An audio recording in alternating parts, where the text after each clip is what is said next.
Hey Fight Fam, we're taking a road trip down to Matagorda, Texas. I'll be training with Black Belt Gabe Nixon and doing a podcast with him, picking his brain, see what life has taught him in martial arts to see what I can add to my own lifestyle.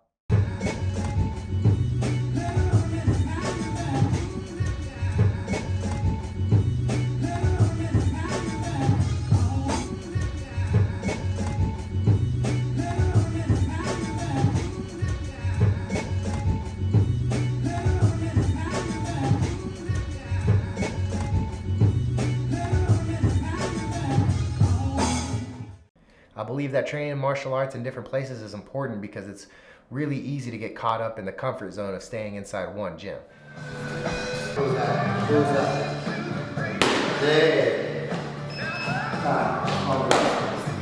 How old is this young lady?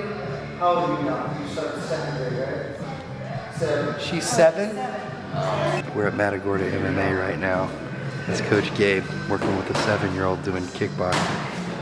Parents, if you want to bully-proof your daughter or teach your daughter how to not be a victim of abuse, you're looking at what to do right.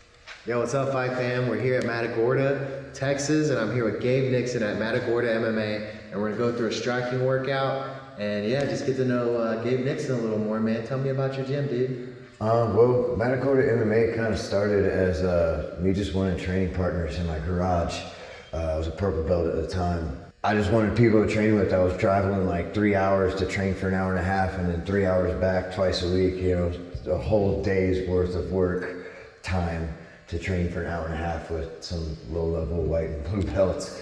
So I just started trying to get some guys that wanted to train in my garage. I figured I could train them better than the guys I was training with out of town. And it just snowballed, man. How long ago was that? That was 2016, I believe, September 2016. You know, obviously with COVID times, there were a lot of gyms closed down, but somehow you made it. By the skin of my teeth, bro. We lost everything. We lost like 87% of our memberships, and nothing on them. Everybody was hurting. It's not like we don't blame them, you know.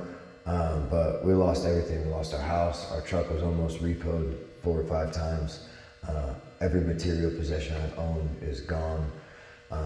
We moved our family and our dog, and I had a couple of offices in the back of the gym, and I built them out and threw air conditioners in them and made them a livable place. A friend of ours let us live in his hunting camper for a little bit until we could get this stuff, until I could get this place built out. But yeah, we made it, but yeah, I mean, it's still a struggle. Right, I mean, but you had a good class last night. How many people we had here? Like 16? Yeah, I think it was 18 total for the adult class, which was pretty good, man. It was really cool to see everybody come out and yeah, dude. Be excited for you guys to be here. That was awesome, and hopefully we can come back and maybe teach some leg locks or something. Absolutely, I would love that. But dude, you know, work me through some mid drills? Yeah, I'm gonna keep it really, really simple. I don't do a bunch of crazy fancy pad work. I'm gonna nitpick little stuff. Okay, elbow placement, chin tuck, chin placement, shoulder pop, little stuff like that. So just give me a jack cross. That's beautiful. Okay. Good. Find your range. I want you right at the end of that snap. Good. Extend that right hand. Good. Come all the way out, right back in like a whip. There you go. One more time. Good. Full extension. There we go. Good. 2. Good. Double up on that jab and then give me that cross. Beautiful. Beautiful. Jab cross. Good. Jab, jab cross. Good. Rotate that full out. Bring that shoulder. I almost want you to hit your space with your shoulder. Yeah, turn that hand all the way over. I come from a traditional martial arts background, jab cross. So I like to focus on the closing of the fist, the full rotation, right at the end of my strike. Little stuff that you don't get in boxing and kickboxing, kind of mixed it into my kickboxing stuff. It makes a difference, energy efficient. I have to use less energy and I can create just as much power, if not more. Jab cross. There you go. Go double up on the jab.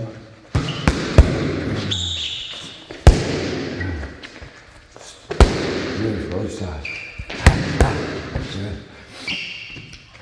I'm gonna come in and touch you for the yep, clear here. So now you can see that this is what's open, right? Anything I throw on this side, give me cross, hook, go. And that's it, yeah. Nice tight short punches. I'm gonna eat that liver, cross hook. Cross hook up with that. That's it.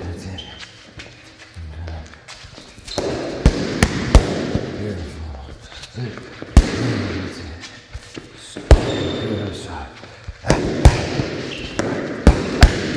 Beautiful. Earbuds? Yeah. Okay.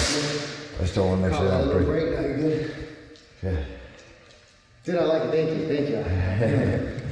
So, dude, so yesterday we got here about 2.5 hours early because we wanted to do a little intro shot.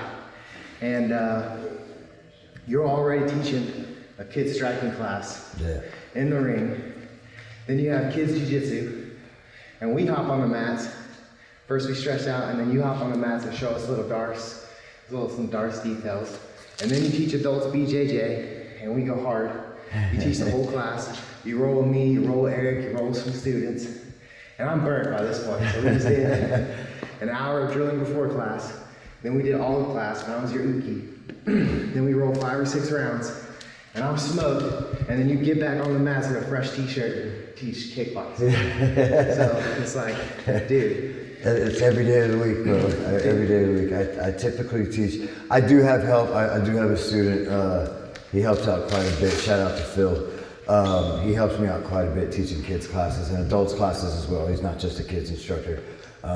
It's part of my thing. Moving from purple to brown. I believe that brown is a coaching belt. Purple's on that line as well.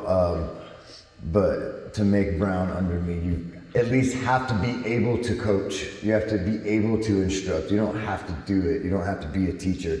You got to be able to do it. So, 100%. So he's been helping me out a ton here and there, man. But it gets hectic because it's not just those things. You know, I get up and then I go run my miles in the morning, and I have all my stuff that I want to do for me on top of it. So it's like, you have midday classes or morning? we used to. They kind of fizzled out, man. We live in a weird demographic where it's a lot of chemical companies.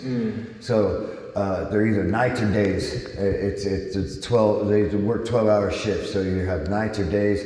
The midday classes don't really work into their schedule very well. But you're doing like 4 or 5 classes a day. Yeah. So I teach youth kickboxing, and then I've got fundamental BJJ, and then I've got my advanced kids, and then I've got my adult BJJ, and then my adult kickboxing / MMA program. So you're going for like 4 or 5 hours. Yeah, every fucking night too. And I spar with them and roll with them in every class. Sparring, you roll, and that's where you earn my respect immediately, because I was like pancaked on the mat. That's good. And then you're like, all right guys, I'll be back in 5 minutes. You go back, come in fresh, clean clothes, and then you're like, all right guys, we're working on combos. And I was like, damn, this dude, he's been putting in the work, and it obviously makes sense why your gym is still here. It's the only way we've made it. We've like kicked, scratched, and clawed our way just to stay alive. That's fucking life, man. Yeah, it is. Fuck yeah. We're on the backside. I think we're on the backside of it. Not just financially, but like mentally, emotionally, physically. You know what I mean? Like there's a whole lot of other shit that goes into just being broke.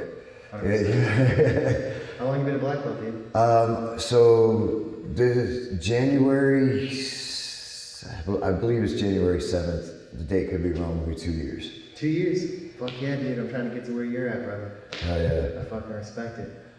It's been a long road. Dude, I believe it. Man. I believe it, dude. But hey, we're still here, right? Hell yeah. Yeah, fucking. Let's do this. Working through some more, buddy. Alright, so same thing. So I'm gonna continue on my I call them my catch counters. So I pop the jab, you're gonna slip and then cross, good. I pop the cross, you give me slip, hook, cross.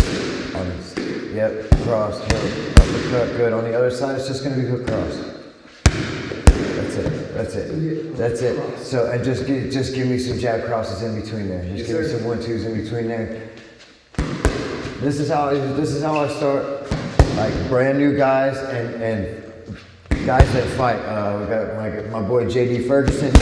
He's got a title fight coming up on January 14th in Lake Jackson. He's the number 2 welterweight, amateur welterweight in Texas right now.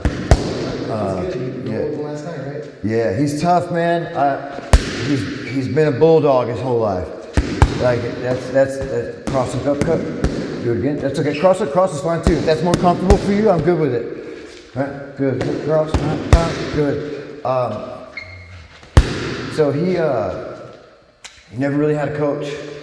It was always bounce from gym to gym, just bulldog, just get in there and spar, get in there and spar, get in there and spar. Nobody ever taught him like how to fight. He's got that bulldog inside of him. So I'm trying to take that and not kill the bulldog. You don't ever want to, like, with fighters, you don't want to kill the ego. Everybody's like, oh, no ego.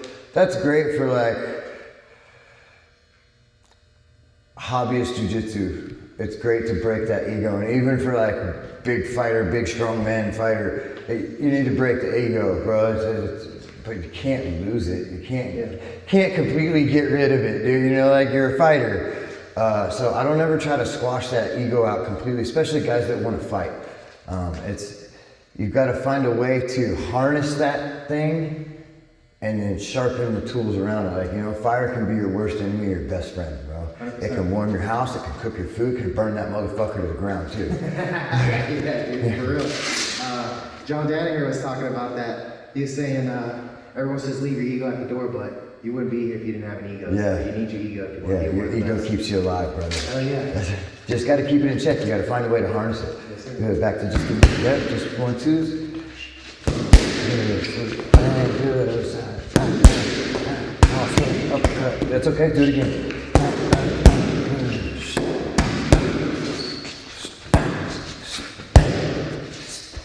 Oh, good. So roll a left, hook, cross. Good. Oh, that's it.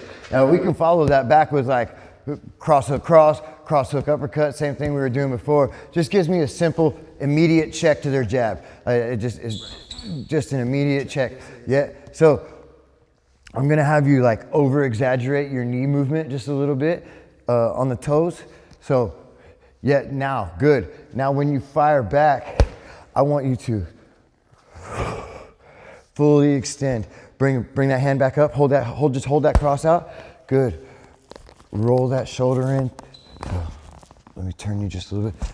Right there. Now there's no hole. There's no way for me to get to that jaw.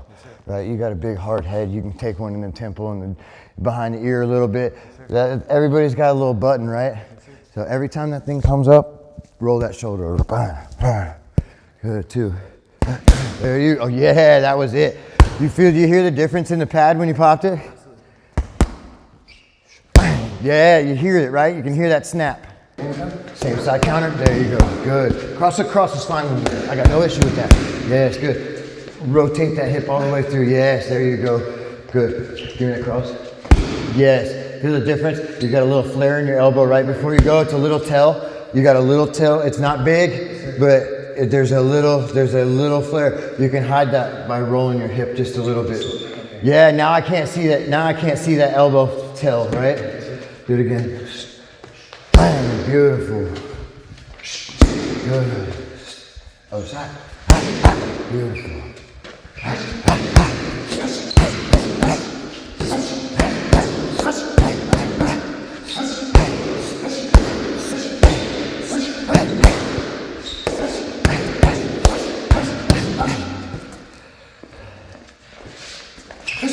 Beautiful. Extend that hand. Good. I want you to make contact. Let's take that glove off for a second. We'll take both of them off. Everything nice and slow. You always stay on the left. Everything nice and slow. So look, I want you to hold your hand up. Open your hand for me. Good. I want you to, no power, no speed, no nothing. I want you to, as you hit my hand, I want you to close your fist, rotate all the way down, and right back. So just nice and light.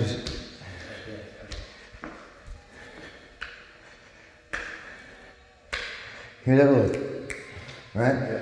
That's my hand closer. Gotcha. Right?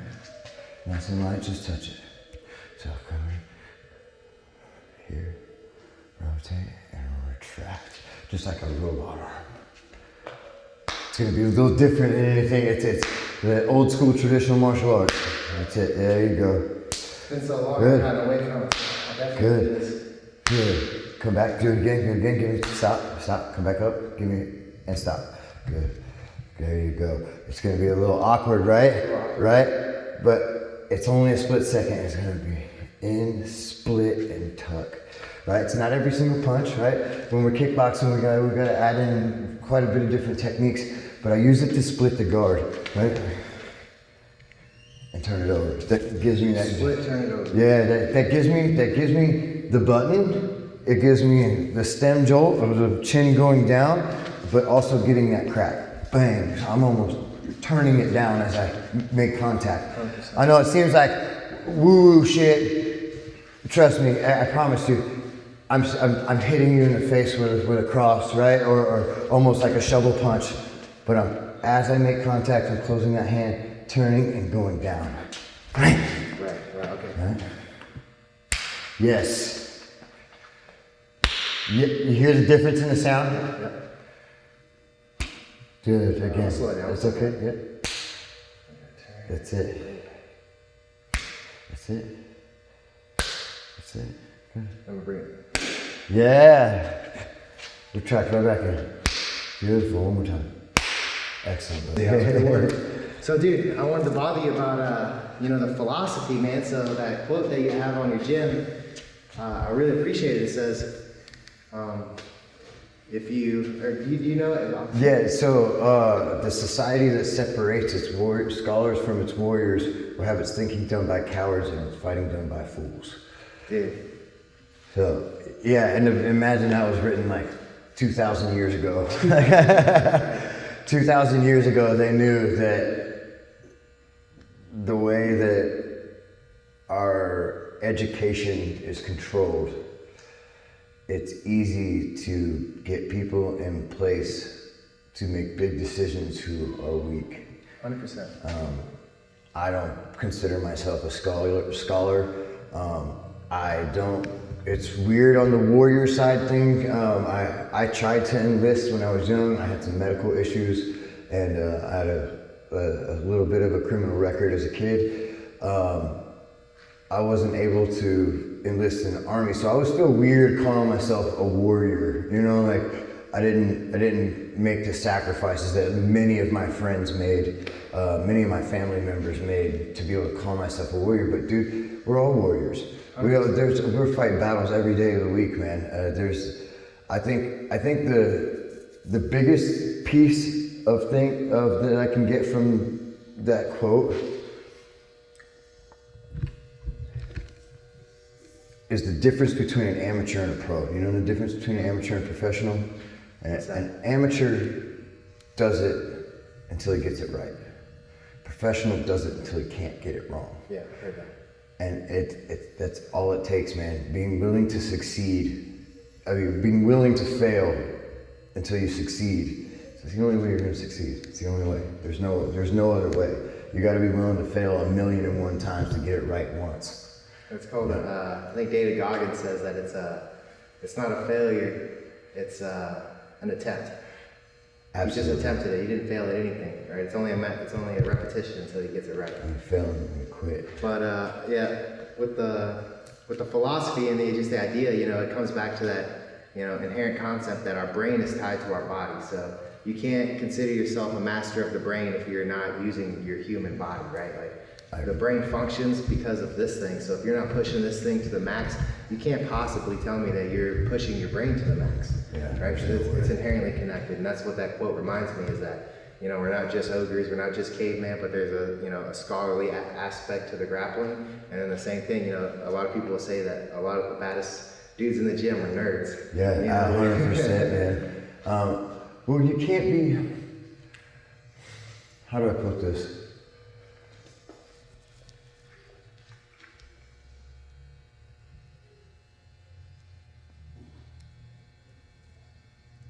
If you're not able to enact violence, you're not honorable being non-aggressive. right? 100%. You're harmless. You're incapable. You're incapable of You're not above violence. You're just incapable. You're incapable of it. To be able to enact violence, extreme violence, you have to be able to control said violence at all other times.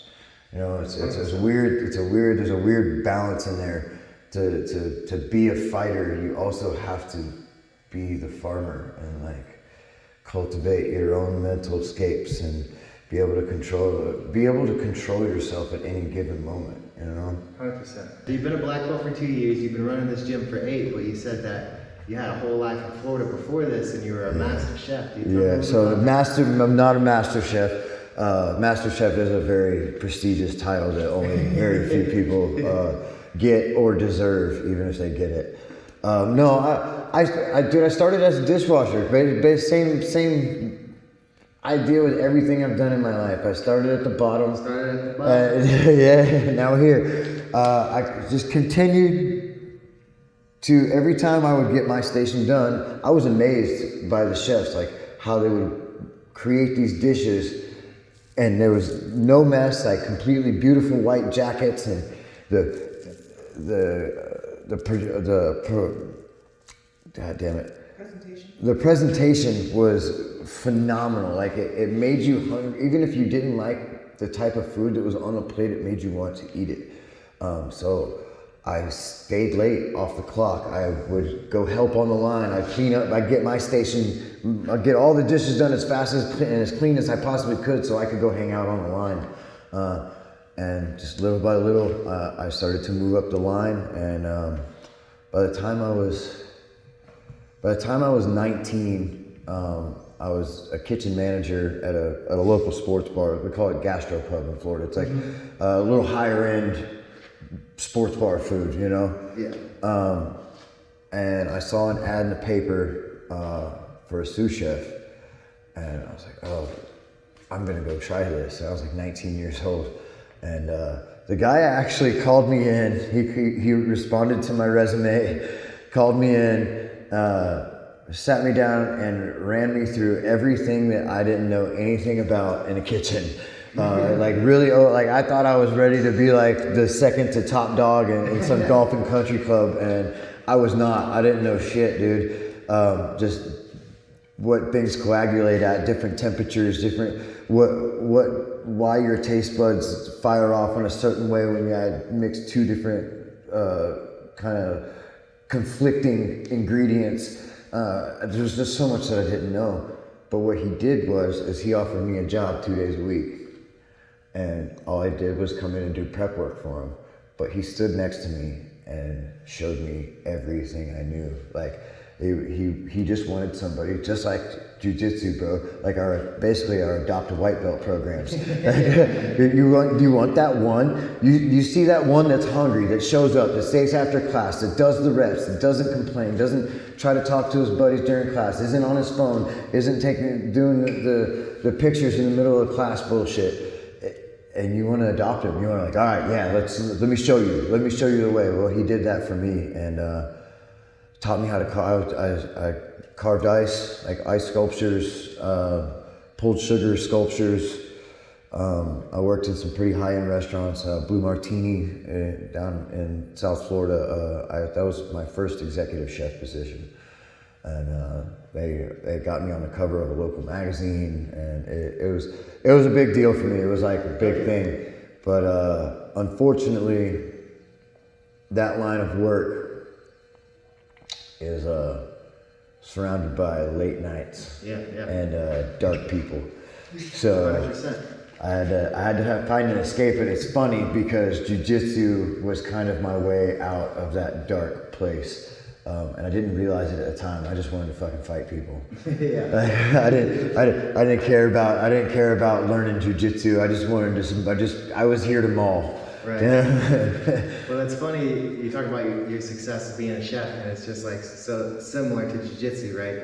If you want to be successful in jiu-jitsu, you got to be the kid that stays after class and does the extra work. Everything's jiu-jitsu. Right. So that's what you're saying with cooking, is you have to stay after your shift to learn the good stuff. So that really rings home true, man. And so I want to hit these ropes, and I guess the last question that I have for you, dude, you know, just for me personally, I know it can be struggle to level up if you don't have any guidance. So what would be your guidance for someone who's trying to level up in their life or in jiu-jitsu? As someone who is essentially living the dream for some people. You own your own gym, you got a beautiful girl, dude, you guys are training badass motherfuckers in the middle of nowhere, and we went and had a badass night on Matagorda Beach where we had a, you know, fire, beautiful stars, hanging out. It's awesome. Smoking and joking, drinking a beer, and just like that's, for most people, that's a dream. And so for people who want that dream, what would be your advice to them? Oof, that's a loaded question. So let's start with the day one white belt. Just straight white belt advice, as far as like just straight jiu-jitsu advice. Protect the space between your knee and your armpit. It's the equivalent of protecting your chin in boxing. Over here, and I get hit in the mouth. Whose fault is that? It's mine. I might drop my hand, right? Well, if you got to mount, whose fault is that? It's mine. I allowed you to invade the space. If you don't allow the people to invade the space between your knee and your armpit, they cannot control you, they cannot pin you. It's the only way to pin someone is to control the space between their knee and their armpit. If you get submitted and you rewind that roll like 3 seconds in your head, at some point they penetrated the space between your knee and your armpit. Just the same way if you got hit in boxing, if you rewind that 2 or 3 seconds, and it's more of a split second in boxing, but if you rewind it just a little bit, you made that bad adjustment. You allowed that space to be open. So protect the space between your knee and your armpit at all costs from any position. As far as life, man, I'm still trying to figure that one out. I think the only thing that I can like truly attest to is just don't give up. You can't beat a motherfucker who won't quit. That's right. That's right. You had mentioned Chris Hodder the other day, right? Yeah. I'm pretty sure he was the one that said it's not about who's good, it's about who's left. 100%. I mean, you're still standing, dog. I love his philosophy as well. Train sport, think street, always be the man on top. It's really hard because of the seductive nature of guard. All the fun, cool shit comes from guard. Right. But always having the mind of trying to get to the top position and control. Hell yeah, dude. Well, you know, from someone who was a Marine for 8 years, and I definitely consider myself a warrior. You're definitely a fucking warrior, dude. You're one of the most savage people I fucking met. So I appreciate you taking this time with me. Thanks, now, buddy. just for the fuck of it, we're gonna climb. Let's do it. I need a bell. You need a bell? I need a bell, bro. Watch out for my phone when you drop.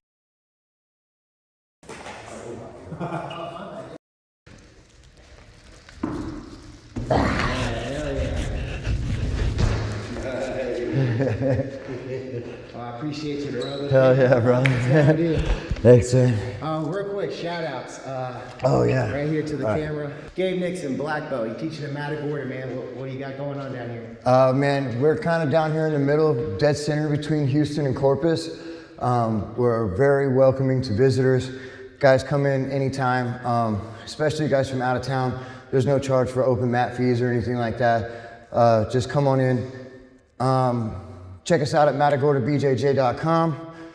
You can also check us out on Instagram, TikTok, Facebook, all that. Matagorda MMA, Rollmates, and yeah. So we're starting our new YouTube channel. It's called Rollmates.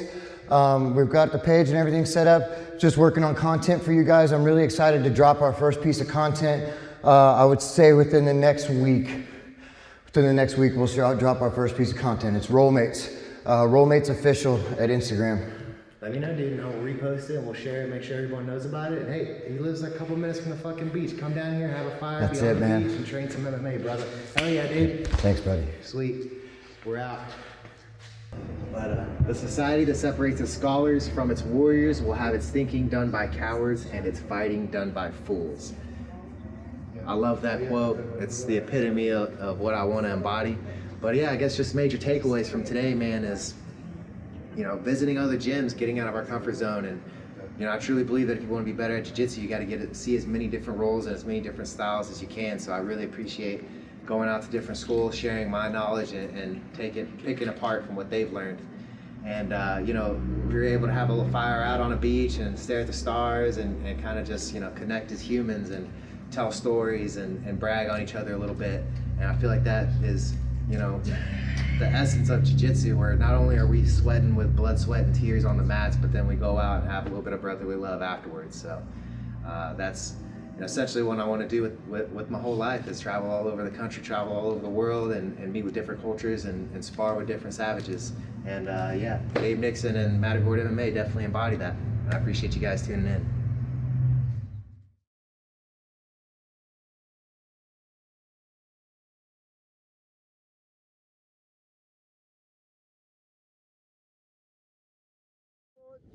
Miles to go. I've got rhythm from the center, got the soul. Don't want you come around, darling. So why? You're rich, I'm gonna hang you on the wall and I'm gonna find you. When I find you, I'm going to get you lovely arms today. So whoa, we fight together. Fight to get a weary ass into bed. Real love is something that I still don't know. People build all their own places to go. Now in '94 we gonna live.